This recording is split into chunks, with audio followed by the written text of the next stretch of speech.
Hi, welcome to a new segment called Spice vs. Spice, where I eat a spicy food and review a spicy book, and I let you know which one I think is spicier.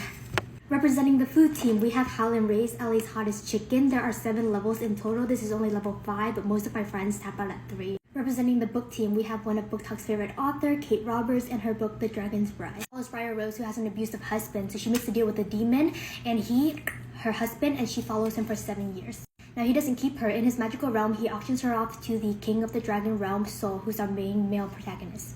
Now, even though her name is Briar Rose, her story is nothing like Sleeping Beauty. It's more like Beauty and the Beast, except the Beast in this case never turns into a prince. He stays in his dragon form the entire time. Now, to be fair, he's pretty humanoid looking because in the past, the humans and all the other realms used to intermix, but they don't anymore, and you can't really travel between the realms anymore, except for the bargaining demons.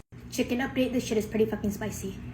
The reason why Sol wants a human bride is because humans are naturally really good magic conductors, and the lack of human mixes in the past centuries have made their kingdom weaker. And he's hoping that Briar could give him an offspring who has stronger magical powers and could strengthen the kingdom that way.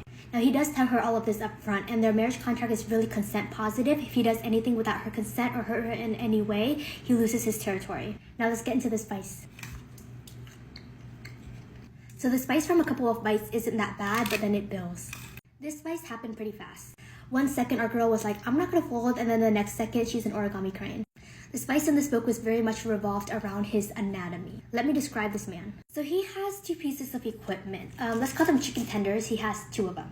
He's also just very large, so just imagine the size of his tongue and his fingers and his chicken tenders. And he has a prehensile tail that he could like move around. So the double chicken tenders never get used in the way that you would imagine. Which is a little bit disappointing, but like, I get it. It probably would have torn from the front to the back, you know? But I will say the spice was still very creative. Everything that could be used were used. Certain things were big enough to work as chicken tenders. There's also primal play and a lot of breading sync. There's also really good aftercare, so it's an absolute sweetheart. And both the story and the spice feels really cozy.